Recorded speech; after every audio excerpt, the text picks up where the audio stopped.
여러분 안녕하세요. 석진성 목사입니다. 훈민복음 세상을 깨우는 말씀을 통해 우리의 앞날을 인도하시는 하나님께 모든 것을 맡기고 나아가는 귀한 시간 되길 소망합니다.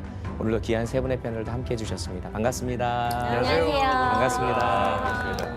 자, 오늘도 말씀으로 승리하길 소망합니다. 자, 오늘 우리가 함께 다루게 될 주제는 하나님을 의지하지 않는 우매자입니다. 자, 우매자. 자, 보통 전도서에서는 지혜자를 많이 얘기하잖아요. 근데 우매자를 역설적으로 얘기를 합니다. 우리가 지난 시간에 예측 불가능한 인생을 살았다. 인생에서 자꾸 찍어야 되는 상황들도 펼쳐질 수 있고 살다 보면 무엇이 옳은 것인지 정답인지 정확히 알지 못할 때 그럴 때 아이 뭐 인생 뭐 다른 게 있나 그러면서 대충 사는 사람이 있는 반면 나름대로 열심히 살지만 자기 직감대로 사는 사람이 있지만 지혜로운 사람은 어떤 사람이냐? 먼저 옳지 않은 것을 내 인생에서 제거하는 거예요. 그러다 보면 그 제거하면서 점점 정답에 가까워지는 인생을 사는 거죠. 그래서 어느 순간 나도 모르게 정답에 가까이에 있는 것을 보게 되는데 저는 오늘 이 전도서 10장의 말씀의 전도서 기자가 그걸 얘기해주고 있는 것 같아요. 전도서 10장에 보면 유심히 살펴보면 가장 많이 나오는 등장하는 단어가 우매라는 단어입니다. 우매자. 그래서 우리 제목도 우리가 우매자라는 단어가 들어갔는데 앞에 서두에서 말씀드렸다시피 사실 전도서에서는 우매라는 단어보다 반대의 개념인 지혜가 훨씬 많이 나옵니다. 그런데 유독 전도서 10장에만 우매자가 많이 나와요. 그래서 성경 전체에서 우매라고 하는 어리석다라고 하는 단어가 가장 많이 나온 단일장도 전도서 10장이에요. 그래서 전도서 기자가 뭔가를 의도하고 있는 거겠죠. 그게 무엇일까 봤더니 방금 말씀드린 대로 인생의 오답, 어리석은 우매자의 삶을 의도적으로 이렇게 좁혀가면서 그 아닌 것들을 하나하나 지어나가면서 인생의 정답인 지혜자의 삶을 밝혀내고자 하는 그런 의도가 있는 거죠. 성적이 좋았던 그 전도자 같아요. 그렇죠? 아는 것을. 그러니까 인생을 우리가 볼 때 그렇게 봐야 된다는 거예요. 그러니까 아무 생각 없이 아니면 그냥 내 느낌대로가 아니라 옳고 그름을 분별할 수 있는 능력으로 잘못된 것들은 제거하면서 그렇게 나아갈 때 우리가 믿는 자의 삶 속에서 하나님이 더 기뻐하시는 삶으로 더 가까이 갈 수 있지 않을까라는 생각을 해보게 됩니다.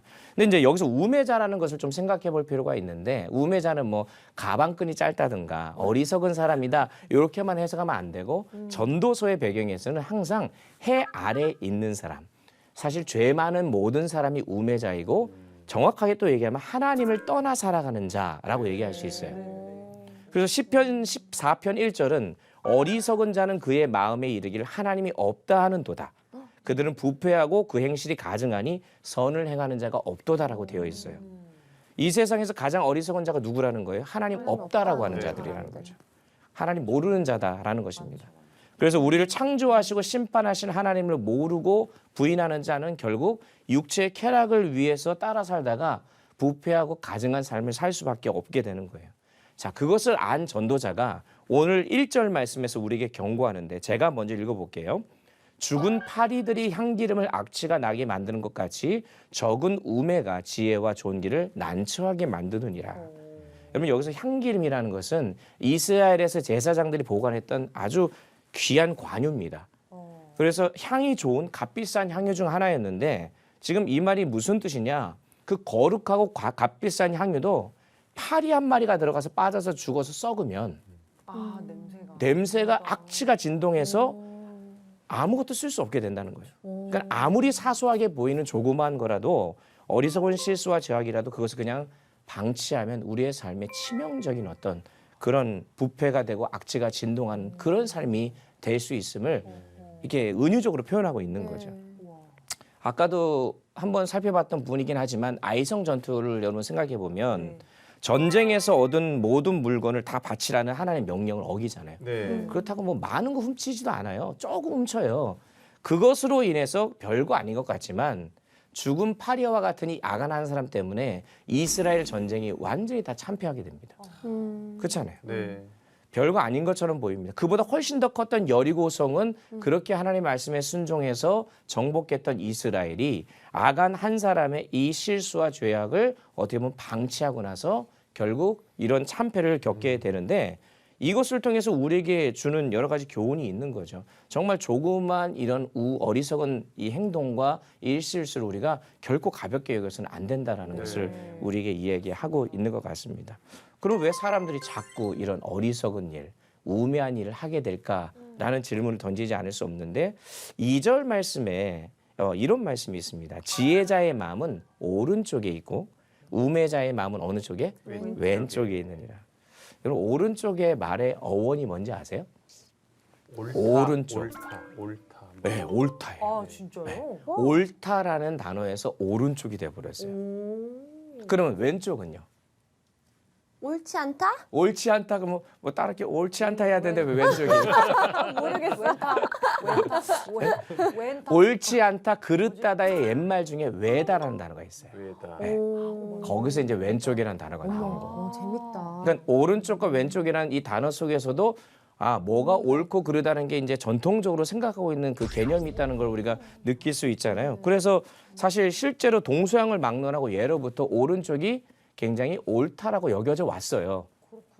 혹시 왼손잡이 있으십니까? 없어. 저 왼손으로 젓가락질합니다. 젓가락질. 네. 어렸을 적에 왼손 하지 말라고 부모님께 뭐 혼났던 특별히 그런 게 기억은 없었어요. 없으셨어요? 네. 그 저희 아이 같은 경우도 철저하게 왼손잡이에요. 그 왼손잡이여서 균형 있게 좀 해줘야 되겠다 해가지고 네. 아주 어렸을 때 이제 공을 차는데 공을 차면 항상 왼발로 차는 겁니다. 그래서 제가 일부러 오른쪽으로 갖다 놨어요. 오른쪽을 차게끔. 네. 오른발로 차봐 했더니 어떻게 할까요? 발을 착 바꾸더니 왼발로 또 차더라고요. 안 고쳐지더라고요. 아 정말요? 근데 이제 저도 그렇고 많은 이 사람들 오른쪽이 더 어떻게 보면은 좋다라는 어떤 의미를 많이 갖고 있었던 거는 있는 것 같아요. 성경에도 보면 그런 거 있지 않습니까? 마태복음 25장 가보면 양과 염소의 이런 어떤 비유를 보면 예수님이 다시 오실 때 양들은 오른쪽에 그리고 심판을 받는 자들을 상징하는 염소들은 왼쪽에. 그리고 여러분 그 예수님의 양 좌우에 있던 강도들 중에 한 분이 구원을 받잖아요. 그렇죠. 어느 편이에요? 오른쪽에. 오른쪽 맞나요? 네. 왼쪽?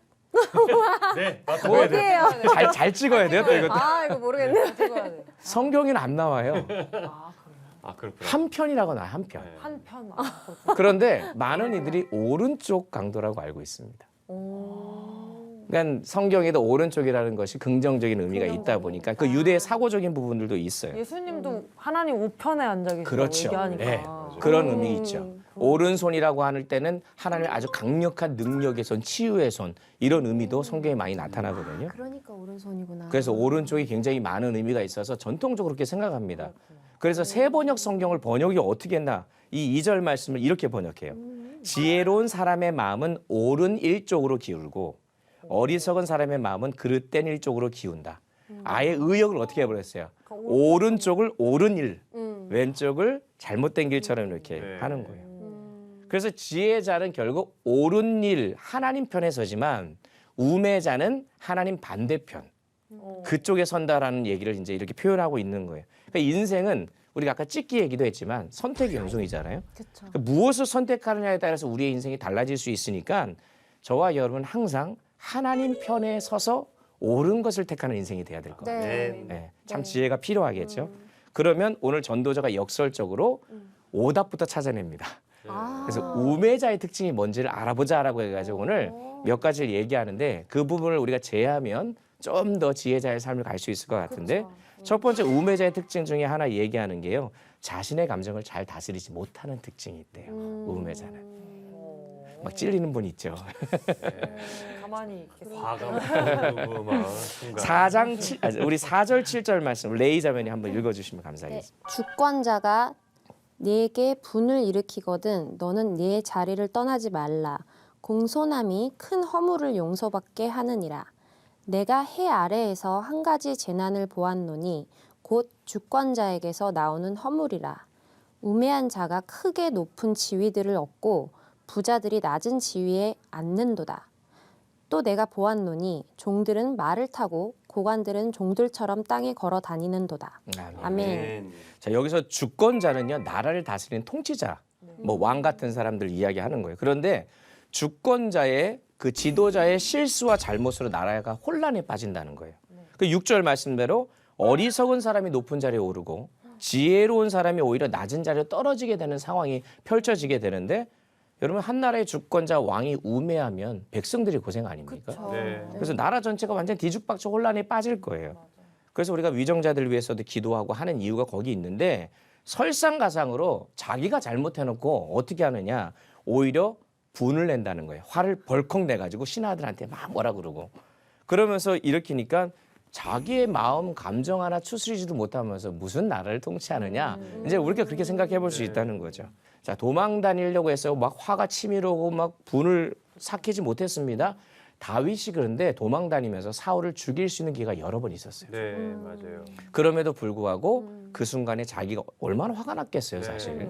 그런데 쉽게 죽일 수 있었음에도 그러지 않았습니다. 네. 왜 그랬을까 생각해 보니까 이 다윗의 입장에서는 하나님이 기름 부어 세우신 지도자이기 때문에 네. 사울을 함부로 하지 않았던 거예요. 어떻게 보면 더 공손하게 또 마음을 추스리고 또 아주 친절하게 대했던 그 모습을 보게 되는데 결국 그래서 하나님이 그 모습을 보면서 우매하고 분을 삭히지 못해서 사울을 패하시고 하나님의 마음에 합했던 공손한 태도로 대하였던 자신의 감정을 다스릴 줄 알았던 다윗을 그 다음 왕자에 오르게 하시는 것을 우리가 보게 되는 거죠.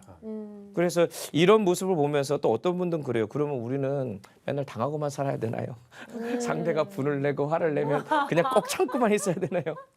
자, 로마서 12장 19절 20절 말씀 한번 다 같이 한번 읽어볼까요? 내 사랑하는 자들아 너희가 친히 원수를 갚지 말고 하나님의 진노하심에 맡기라. 기록되었으되 원수 갚는 것이 내게 있으니 내가 갚으리라고 주께서 말씀하시니라. 내 원수가 줄이거든 먹이고 목마르거든 마시게 하라. 아멘. 자, 원수 갚는 일은 누구에게 있다? 하나님께 있으니 내가 알아서 할 테니 그건 나한테 맡겨라.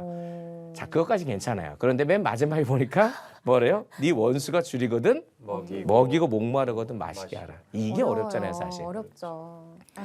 근데 우리에게 요구하시는 건 뭐예요? 원수를 사랑하는 거예요. 그저 사랑하는 일만 하라는 거예요. 나머지는 내가 책임질 테니. 어떻게 보면 불가능한 것 같지만 이것을 이길 수 있는 극복하는 것이 사실 원수를 사랑하는 것을 하면 하나님께서 놀랍도록 역사하는 그래서 정말 하나님이 행하시는 것을 볼 수 있는 거죠. 그래서 이 말의 이면에 담겨져 있는 내용이 뭐냐면 만약 네가 원수 갚는 일을 하려고 한다면 그거는 월권이라는 거예요. 그건 내가 해야 되는 거고 원수 갚는 일은 내 일이 네 일이 아니야. 너는 사랑하는 일만 하면 돼. 그래서 때로는 억울할 수도 있고 분할 수도 있지만 하나님이 다 보고 계시잖아요. 그럼 그것을 하나님께 다 맡겨드리고 우리는 마음을 추스리고 분을 삭히고 하나님의 지혜를 구하면서 사랑할 때 생각지도 못한 놀라운 일들이 우리 안에 펼쳐질 거라고 생각합니다. 자, 두 번째로 우매자의 특징이 자기가 파놓은 함정에 자기가 빠지는 특징이 있답니다. 자, 8절 9절 말씀 우리 송건영 형제님 읽어주십시오. 네. 함정을 파는 자는 거기에 빠질 것이요 담을 허는 자는 뱀에게 물리리라. 돌들을 떠내는 자는 그로 말미암아 상할 것이요 나무들을 쪼개는 자는 그로 말미암아 위험을 당하리라. 아멘. 아멘. 자, 사냥꾼이 동물을 잡을 때 땅을 판 다음에 뭐 나뭇잎이라든지 이 나뭇가지를 딱 뒤집어 놓고 이렇게 숨겨놓잖아요. 함정을 파놓잖아요. 그런데 이거를 만들어 놓는 건 좋은데 그걸 너무 잘 만들어 놓으면 나중엔 자기도 몰라가지고 빠지게 되는 그런 일이 있다라는 거예요. 그 남을 함정에 빠뜨리려고 하다가 치밀한 계획을 세웠는데 자기가 거기에 이제 빠지게 되는 그런 거. 그 성경에 보면 에스더서에 나오는 하마이라는 사람이 그랬던 것 같아요. 그 모르드게를 죽이기 위해서 긴 장대를 만들었는데 다음날 거기 누가 죽어요? 자기가 죽는 아주 비참한 일이 성경에 나타나요. 그리고 9절에서 돌들을 떠내는 자라고 되어 있는데 당시에 이제 남의 땅의 경계선을 나타낸 돌들이 쌓여져 있었어요. 그걸 몰래 안 볼 때 옮긴 거예요. 옮기면서 땅을 넓혀가는 그런 어리석은 일을 하면 결국 멸망하게 된다.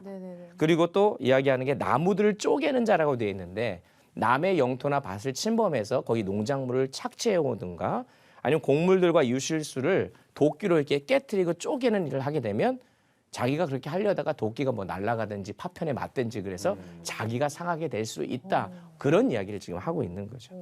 그래서 오늘 이 말씀에서 우리 한 가지 중요한 의미를 기억해야 되는데 이 세상에 일어나는 이 모든 일들은 내 지혜대로 내 뜻대로 내 계획대로 되는 게 아니라는 거예요. 네. 그래서 아무리 스스로 지혜롭다고 생각해서 열심히 일해도 자기가 목적하고 원하는 것과는 정반대의 상황이 펼쳐질 때가 있다는 것을 우리가 염두에 두지 않으면 안 된다는 거죠. 근데 어리석은 사람들은 어떻게 생각해요? 그냥 자기가 생각하는 대로 다 될 거라고 생각합니다. 맞아. 계획하는 대로 된다고 생각해요. 근데 그것이 자기의 올무가 되어서 자기가 거기에 빠지게 되는 경우도 있을 때 너무 억울하다. 이렇게 얘기할 수 있는 거죠. 그래서 주님은 그러한 사람들을 가만히 들어두지 않는 거예요. 때때로 그것이 아니라는 것을 알려주시기 위해서 자기가 나온 그 함정에 빠지게도 하시게 하는 겁니다. 그러니까 저와 여러분이 스스로 지혜롭다 여길 필요가 없는 거고요. 네. 그리고 함정에 빠지지 않도록 하기 위해서 주어진 것을 감사하며 최선을 다하는 삶. 그게 이제 우리의 몫이어야 될 것 같습니다. 자, 세 번째로 우매자는 자신의 미래를 준비하지 않는 특징이 있다라고 얘기를 해요. 10절, 11절 우리 박찬성 자매님 읽어주십시오. 철 연장이 무디어졌는데도 나를 갈지 아니하면 힘이 더 드느니라. 오직 지혜는 성공하기에 유익하니라. 주술을 베풀기 전에 뱀에게 물렸으면 술객은 소용이 없느니라. 아멘. 한국 속담에 이런 말 있잖아요. 10번 찍어 안 넘어가는 나무 없다. 그런데 여기서는 뭐라면 그건 연장 나름이다 이거예요. 아주 날카로운 거는요. 10번 안 찍어도 5번만 찍어도 넘어가요. 근데 연장이 이게 단련이 안 돼 있는 경우에는 100번 찍어도 안 넘어갑니다. 그래서 지금 여기서 이야기하고 있는 것은 어리석은 사람은 무딘 철 연장을 가지고 일을 하니까 시간은 엄청나게 소비되고 에너지도 소비가 되는데 결과물은 이제 나오지 않게 되는 거죠. 그런데 시간이 걸리더라도 날을 갈고 열심히 준비하면 일하는 데 시간도 단축되고 훨씬 더 효율적인 능률이 오르는 그런 일들이 펼쳐진다라고 준비할 것에 대해서 얘기합니다. 자, 11절에 보면 또 아주 재밌는 얘기를 해요. 주술을 베풀기 전에 뱀에게 물렸으면 술객은 소용이 없느니라. 여러분 인도 가면 지금도 이렇게 술객이 뱀에게 방수를 베풀어요. 그러니까 나팔을 막 불면 항아리 같은 데서 뱀이 막 코브라 왔다 갔다 하는 거 있죠. 그러면 사람들 거기다 막 돈을 던져주고 이렇게 하는 겁니다. 근데 지금 전도자가 뭐라고 얘기하는 거냐면 아무리 그런들 술객이 이걸 방수를 베풀기 전에 그 뱀에게 물리면은 무슨 소용이 있겠냐 이런 거죠. 아무리 멋들어지게 무슨 마술을 보여주고 한다 하더라도 최소한 자기가 뱀에게 물리지 않을 정도의 준비와 대비는 돼 있어야 된다. 이런 거 아니겠습니까? 그래서 이 먼저 해야 될 것들을 이야기하는데 준비도 없이 섣불리 위험한 일에 뛰어들지 말라라고 얘기하는 겁니다. 네. 그래서 무슨 일을 하기 전에 미리 준비하는 자가 이제 지혜로운 자다. 이건 뭐 세상에서도 얘기하는 거죠. 근데 우리로 좀 돌아와 보면 우리는 무엇보다도 하나님의 뜻을 위해 살아가는 자들이잖아요. 네. 여러분들 각자 자리에서 일하고 있는 것들도 네. 하나님의 뜻을 위하는 거예요. 그러면 그것을 위해 나는 무엇을 준비하고 있는가? 네. 그냥 내가 내 할 일을 하면서 이건 하나님께 영광 돌릴 거야 그건지 아니면 내가 하고 있는 이것을 통해서 정말로 하나님이 기뻐 받으시는 일을 하기 위해서 내가 그것을 위해서 무엇을 준비하는지 그게 이제 지혜자와 우매자가 판가름 난다는 거죠. 그래서 현재 주어진 삶에서 최선을 다하되 하나님 말씀에 순종하면서 정말로 하나님의 뜻을 위해 준비하는 그런 자가 지혜자다라는 것을 이 우매자의 모습을 통해서 우리에게 알려줍니다.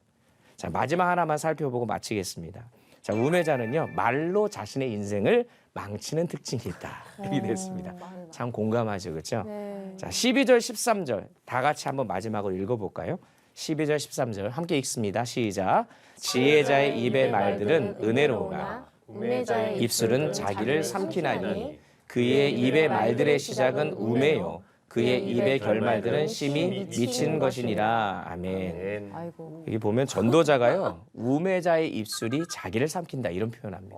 야, 여기서 삼킨다는 게 해롭게 한다 이런 뜻이거든요. 그러니까 자기가 내뱉은 말로 자기가 이제 뭐 가는 말이 오와야 뭐 오는 말도 곱다 이런 속담도 있듯이 여기서 이제 이런 의미겠죠. 남을 욕하거나 비방하는 어떤 그런 말은 결국 자신에게 화살로 돌아온다라는 그런 뜻도 담겨져 있고 지금 이 말씀대로라면 처음에는 그냥 좀 어리석은 말로 시작하지만 하면 할수록 이 말이 과격해져요. 악해져요. 이제 미치광이가 됩니다. 그러면서 자기가 심지어 말을 통제할 수 없을 정도로 돼서 말이 나를 아주 집어삼킬 때가 있는 거예요. 그러니까 이게 굉장히 참 무섭다라는 거죠. 여러분 이스라엘 백성들이 40년 광야 생활했잖아요. 네. 왜 40년 광야 생활을 하는지 아세요? 말 잘못해가지고. 말이 많아. 근데 불평 불만했기 때문에라고 우리가 알고 있죠. 맞아요. 맞는데 그들의 말이 씨가 된 거예요. 그러니까 뭐냐면 어떻게 보면 못 살겠다, 안 된다. 아. 그런 말 많이 했잖아요. 네. 안 된다, 죽겠다. 네. 그 불평한 사람들은 모조리 다 죽습니다. 그런데 똑같은 땅을 바라보면서 믿음의 눈을 들어서 바라보면서 가능하다라고 얘기했던 여호수아 갈렙은요 네. 살아요. 그렇죠. 네. 그게 말의 힘이에요. 정말 무섭네요. 네. 말이. 그 말이 씨가 된다는 말을 네. 많이 경험하실 겁니다. 정말 맞는 것 같아요. 그래서 어떻게 보면 14절 말씀에 보면 우매자는 말을 많이 하는 특징이 있다라고 이야기하는데 여러분 왜 어리석은 사람들이 말을 많이 하는지 아세요? 척해야 되니까. 아는 척해야 되고 또 잘난 척해야 되니까 자꾸 말이 많아지는 거예요. 진짜 잘난 사람은 말 안 합니다. 조용하게 있어요. 네. 그래서 빈수레가 요란하듯이 그런 사람들은 사실 잘 모를 경우가 많은 것을 보게 돼요. 그래서 전도서 기자가 14절 하반절에서 어리석은 자들은 수없이 많은 말들을 쏟아내고 장래의 일까지도 다 아는 것처럼 말하지만 사실은 그들은 미래의 일을 알지도 못한다라고 하면서 마지막 15절 우매한 자들의 수고는 자신을 피곤하게 할 뿐 아니라 그들은 성읍에 들어갈 줄도 알지 못함이라라고 이야기하고 있는 거예요. 그러니까 여러분 저희가 날마다 내가 하고 있는 말이 과연 남을 살리는 말인지 죽이는 말인지 정말로 우리가 신중하게 네. 때로는 생각을 하고 그나마 말을 내뱉으면 다행인데 생각도 안 하고 나갈 때가 있잖아요. 네. 네, 그렇죠. 정말 이게 네. 우리에게 말이 너무나 중요한 부분이라서 네. 말 하나로 뭐 고래도 춤추게 한다 뭐 이렇게 네. 보통 얘기하듯이 네. 우리가 말을 되게 조심해야 돼. 저는 그래서 시편 기자의 고백 하나를 되게 좋게 생각하거든요. 찬양을 통해서도 알고 있는데 시편 기자가 뭐라고 고백했냐면은 나의 입술의 모든 말과 나의 마음의 묵상이 주께 연락되기를 원합니다. 오늘 하루 우리가 살아가는 나의 입술에서 나오는 모든 말 그리고 그 말뿐만 아니라 말을 내뱉게 되는 나의 마음까지도 하나님께 예배의 찬 제물이 되길 원합니다. 그게 우리의 고백이 되어져야 될 거라고 생각해요. 그게 지혜자의 삶인 줄 믿습니다. 아멘. 자, 오늘 강의는 여기까지입니다. 네. 자, 오늘 또 깨닫고 또 질문 있으시면 또 궁금한 게요. 네, 이 네, 마지막에 그 말을 많이 하는 사람들이 그 우매한 자들의 특징이라 하셨잖아요. 근데 저도 이제 그렇게 살다 보면은 그렇게 말이 많아질 때가 있는데 혹시 좋은 팁이 있을까요? 그런 우매자 말을 줄이는 팁이요? 아니면 말을 좀 많이 안 할 수 있는 그런 팁 약간? 네. 근데 이제 말을 많이 하는 사실 저 같은 사람도 굉장히 말을 많이 하는 사람 중에 하나잖아요. 네. 강단에서든 네, 학교에서는 네. 이렇게 강의를 하고 가르치고 그쵸. 말씀을 전하니까 그래서 이제 그렇게 공식적인 자리에서 뭐 하게 되는 경우도 좀 제어된 말들이 있지만 평상시 살아갈 때 우리가 네, 말을 할 그럼, 때에는 네. 사실은 뭐 토커티브 하신 분이 있고 아니면 좀 조용한 분이 있지만 천성적으로 좀 말을 많이 하시는 분들 같은 경우는 사실은 항상 우리가 경계할 필요는 있는 거죠. 왜냐하면 내가 말을 실수할 수 있으니까요. 네, 네. 그런데 대부분 말을 많이 하다 보면 생각 없이 말을 내뱉는 때가 좀 많이 있는 것 같아요. 그래서 말하기 전에 사실 생각하는 훈련을 하는 거가 되게 중요한 것 같습니다. 맞아요. 그리고 이 말을 내뱉었을 때 이 말하는 것이 하나님이 기뻐 받으실까 아닐까 이게 계속 묻는 거예요. 그래서 제가 예전에 굉장히 은혜 받았을 때는 어떻게 했냐면 심지어 하나님하고 매 순간 막 대화를 하는 거예요. 네. 그래서 하나님 제가 오른발부터 내뱉을까요? 아니면 왼발부터 내뱉을까요? 정말로 그렇게 되게 묻고. 순수하셨다. 네. 요즘 때가 묻어가지고. 근데 그렇게 묻는 훈련들을 매일매일 한번 해보는 거예요. 한순간에 안 되겠죠. 네, 네. 그쵸. 습관이 돼야 되니까. 그러면 무슨 마음이 드냐면 지금 내 옆에 하나님이 계시잖아요. 네, 네. 하나님 앞이라면 내가 이 말을 내뱉을 수 있을까? 이 생각이 들 거 아닙니까? 네. 어머머머머. 그러니까 코람데오라고 얘기하듯이 네. 하나님 면전에서 살아가는 삶이 될 때 내가 말하는 이 말을 누가 듣는다? 하나님이 듣는다. 그러면 좀 도움이 그런 마음을 좀 한번 생각하면 좋겠다는 생각이 드네요. 얼핏. 도움이 돼요. 네, 좋습니다. 다른 분들 또 있으실까요? 저는 확실하게 오늘 배웠습니다. 오늘 공부 잘하는 사람의 특징처럼 우매한 자가 제일 먼저 해야 될 행동들을 다 제거하면 네, 네. 참된 지혜자가 될 수 있다. 뭐 이런 거 그걸 느꼈습니다. 네, 좋습니다. 그래서 깨달은 것들 또 잘못된 것들에 대한 것들을 아는 것도 되게 중요한 거죠. 그러니까. 네, 어쨌든 옳은 것을 선택하며 살아가는 우리의 인생들 되셨으면 좋겠습니다. 네, 자, 감사합니다. 오늘 강의 여기까지입니다. 수고하셨습니다. 네, 감사합니다.